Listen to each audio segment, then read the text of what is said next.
Bonjour à tous, j'espère que vous allez bien. Alors pour ceux qui découvrent la chaîne, je vous partage tous les jeudis et dimanches à 6 heures du matin des recettes saines, simples et rapides à faire. Alors aujourd'hui c'est une recette de petites crêpes aux flocons d'avoine. C'est très rapide et vraiment très facile à faire pour tous. Voici les ingrédients. Alors vous les retrouverez comme d'habitude dans la description. 200 g de flocons d'avoine. Donc les flocons d'avoine que j'ai ici sont sans gluten. Vous avez des flocons d'avoine qui contiennent du gluten et d'autres qui n'en contiennent pas. En fait, c'est marqué sur le paquet. Si c'est marqué sans gluten, c'est sans gluten. S'il n'y a rien de marqué, c'est que les flocons d'avoine contiennent du gluten. Je rajoute 2 cuillères à soupe de farine de lupin. Donc pour ceux qui ne connaissent pas la farine de lupin, c'est celle-ci, la jaune. Ça remplace les œufs. Bien sûr, si vous préférez, vous pouvez mettre 2 œufs à la place. Ensuite, je rajoute un yaourt végétal donc, que j'ai pris à base d'amandes. Donc un yaourt de 125 grammes. Mais bien sûr, là aussi, vous pouvez mettre un yaourt normal si vous préférez. 400 ml d'eau et un peu d'huile d'olive pour mettre dans le fond de la poêle. Alors, on pourra consommer ces crêpes en version sucrée ou en version salée. Et si vous le souhaitez, vous pouvez donc rajouter à la pâte une cuillère à soupe de sucre ou une pincée de sel. On va commencer par mixer les flocons d'avoine en farine. Donc vous utilisez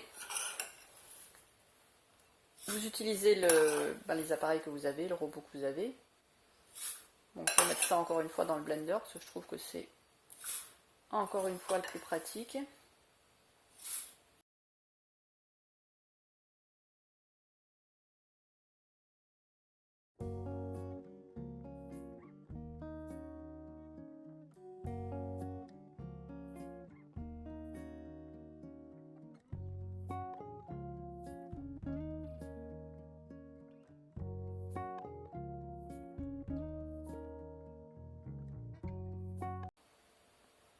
Donc quand c'est bien mixé, je reverse dans le saladier.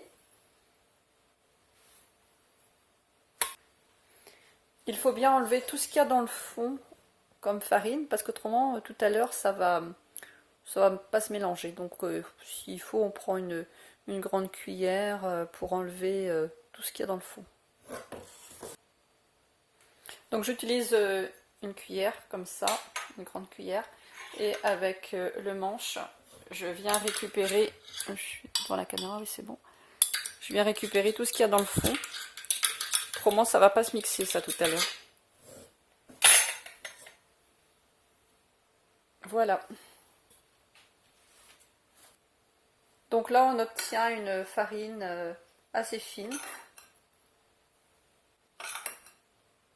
C'est pas mal.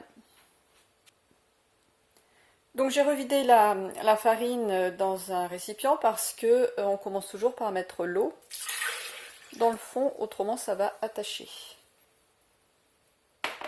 Et maintenant je vais remettre donc les farines, donc la farine de flocons d'avoine.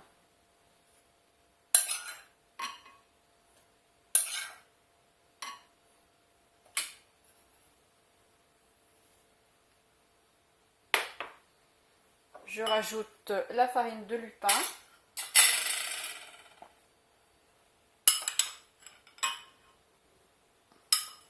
Vous mettez des œufs si vous préférez.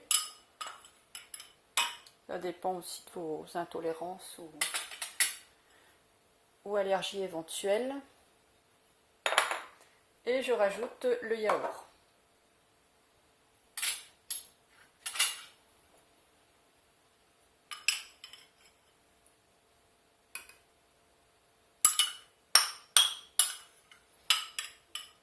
Donc comme je vous le disais tout à l'heure au début, si vous souhaitez, vous pouvez rajouter soit du sucre ou soit du sel. Ça dépend avec quoi vous pensez les consommer. Et maintenant, on va mixer le tout.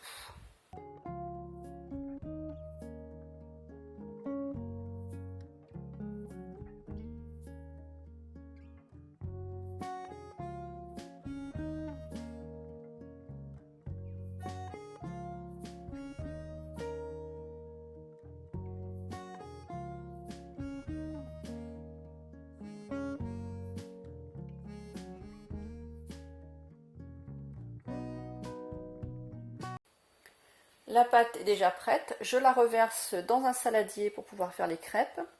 Bien sûr, si vous avez mis des œufs, il faudra en tenir compte parce que les œufs c'est quand même plus liquide bien évidemment que la farine de lupin. Donc vous mettrez un petit peu moins d'eau dans ce cas-là. Je vous montre la texture, on obtient une pâte assez épaisse, en tout cas plus épaisse qu'une pâte à crêpes.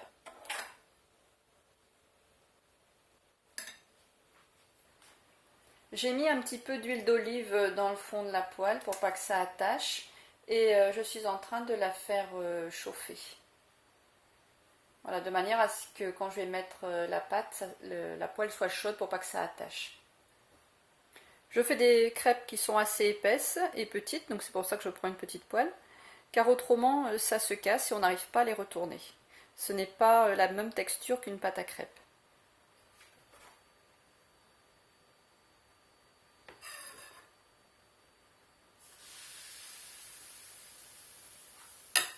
Si vous trouvez que votre pâte elle est un petit peu trop épaisse, n'hésitez pas à rajouter un petit peu d'eau. Voilà ce que ça doit donner au niveau de la texture. Donc quand on voit que ça se décolle un petit peu, ben, c'est qu'on peut les retourner. Et c'est vraiment des crêpes qui n'attachent pas. Ça n'attache pas. Vous mettez de l'huile un petit peu au début. Et puis après c'est bon, c'est même pas la peine d'en remettre.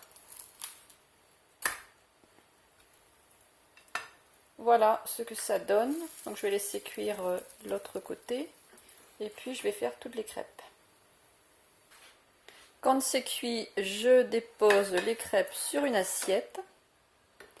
Et je pose un couvercle par-dessus pour les garder moelleuses.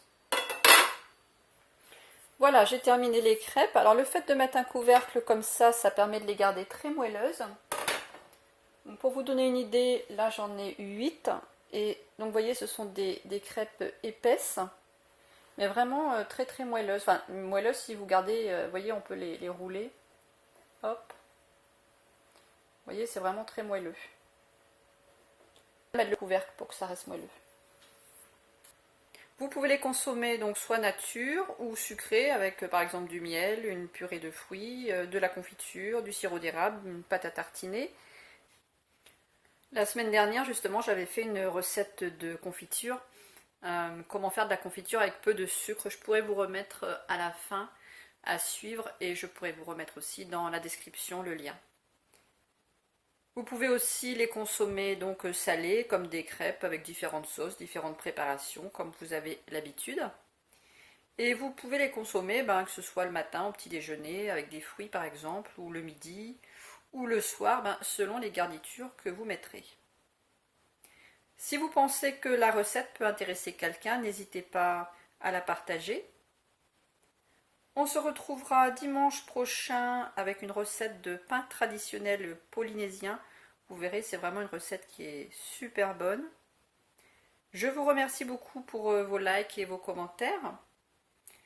Et je vous mettrai à suivre la recette des pancakes de flocons d'avoine que j'avais faite il y a déjà plusieurs mois. Et puis justement la recette des confitures avec très peu de sucre. Et dans la description, je vous mettrai aussi d'autres liens, comme les crêpes, pareil, les pancakes, confitures, pain. Des liens qui sont cliquables, vous n'aurez juste qu'à cliquer dessus pour voir les vidéos. Voilà, je vous souhaite une très bonne journée. Merci beaucoup encore d'avoir suivi cette vidéo. Et à dimanche prochain.